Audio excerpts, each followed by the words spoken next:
Bonjour, je suis très heureux de vous retrouver. Pour commencer, faites comme ça. Likez, partagez et abonnez-vous massivement. Merci. Triompher dans l'épreuve. Quelle attitude face à l'adversité. Dans cette vidéo, j'aborderai sur 3 chapitres, à savoir pourquoi l'épreuve, comment l'appréhender et comment triompher dans l'épreuve. Dans le processus de notre parcours, nous sommes confrontés à 2 catégories d'épreuves. Celles qui sont provoquées par notre manque de sagesse, notre manque d'expérience, notre manque d'humilité et de maturité. Mais aussi à celles qui sont permises par la volonté de Dieu, comme ce fut le cas de Job et de Joseph, fils de Jacob, pour ne citer que ces 2 exemples. Bien-aimés, il ne nous appartient pas de choisir le type de désert que nous devons traverser, car cela relève de Dieu seul, et c'est l'un des grands mystères dans la vie. Chaque type d'épreuve est permise par Dieu pour un objectif bien précis. Remarquez que c'est dans les plus grandes épreuves que Dieu nous fait les plus grandes promesses. Ce qui sous-entend que l'épreuve dans la vie du croyant n'est pas destinée à le nuire. Bien au contraire, elles ont pour but de nous parfaire, nous reformer, nous promouvoir, nous préparer pour les futurs défis et nous enrichir d'expérience. Elle consolide notre relation avec Dieu et conforte notre position en tant qu'enfant de Dieu. Les tribulations, les persécutions, la trahison et l'adversité sont des moyens par lesquels Dieu nous ouvre les yeux en nous donnant le discernement de distinguer nos vrais amis de nos vrais ennemis.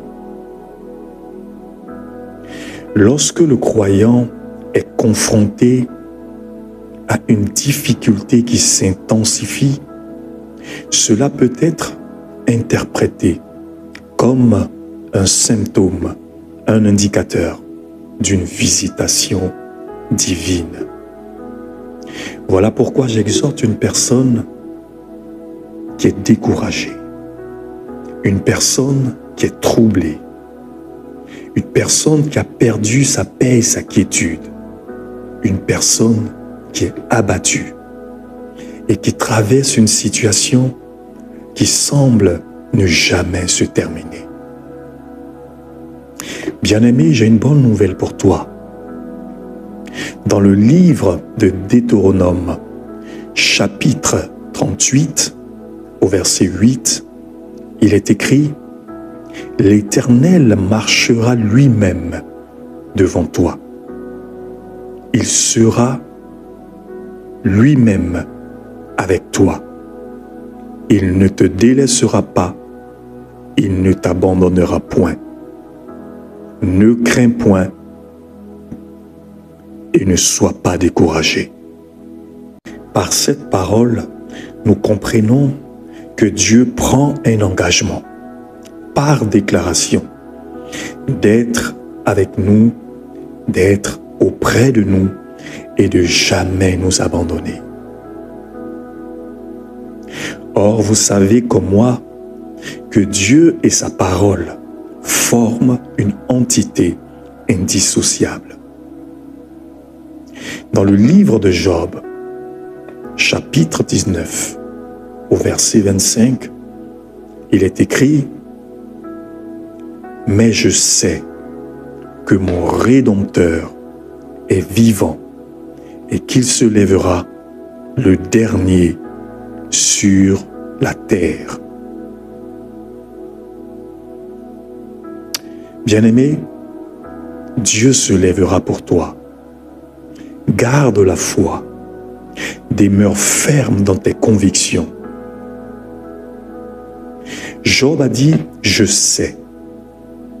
Lorsqu'une personne vous dit « Je sais », c'est qu'elle a la certitude de ce qu'elle confesse.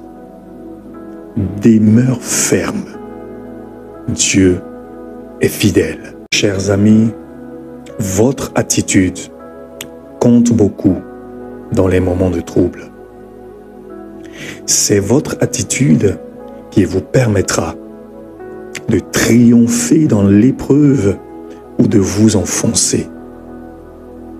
C'est la puissance de votre attitude qui déterminera l'issue de l'épreuve. Une attitude positive influence le déroulement et l'aboutissement des circonstances de l'épreuve. Je vous présente maintenant les 7 méthodes qui sont 7 lois et qui vous permettront de triompher dans l'épreuve. La première méthode, c'est la gratitude. Regardez autour de vous. Il y a forcément des acquis. Il y a forcément quelque chose que vous avez. Un acquis peut être votre famille. Un acquis peut être votre époux ou votre épouse. Un acquis peut être votre santé. Un acquis peut être votre intelligence. Vous avez la capacité de réfléchir, de penser. Vous avez la capacité d'être en mouvement. Vous avez la capacité de décider. Vous avez la capacité de faire beaucoup de choses. Regardez déjà autour de vous et manifestez de la reconnaissance envers votre Créateur pour les acquis que vous avez déjà. La deuxième méthode, c'est le courage. Oui, il faut être courageux. Le courage, ce n'est pas l'absence de peur, mais la capacité à vaincre sa peur et à braver le danger. La troisième méthode, c'est la prière. Demeurer et rester ferme dans la prière. Prier sans relâchement jusqu'à la fin de cette crise, car la Bible nous exhorte à prier sans cesse. La prière est un facteur important dans ce processus lorsque nous sommes dans une période d'épreuve. La quatrième méthode, c'est la résilience. Vous devez rester résolu en face de vos objectifs et de vos devoirs. Vous devez résister jusqu'à la fin de l'épreuve. La cinquième méthode, c'est la sérénité. Vous devez absolument garder votre calme et rester serein. Ne pas paniquer, quelles que soient les situations et les circonstances qui se présentent lors de l'épreuve. La sixième méthode, c'est de rester connecté à votre source. C'est qui votre source? Dieu ou les hommes? Vous savez que Dieu est un Dieu jaloux et Dieu ne partage pas sa gloire avec un homme. Alors toute initiative essayant de demander de l'aide à une autre source revient à de la duplicité. Et Dieu ne saurait exaucer une personne qui vacille entre deux opinions. Je vous rappelle qu'il est écrit que maudit soit celui qui met sa confiance en l'homme. Si votre source c'est Dieu, référez-vous à lui dans l'épreuve.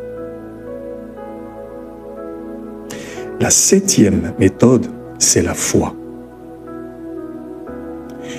Vous devez garder la foi, vous devez garder espoir. Parce que celui qui a perdu espoir a tout perdu. Gardez espoir, restez positif. Notre attitude est le catalyseur de notre croissance personnelle. Je vais vous laisser avec ces passages.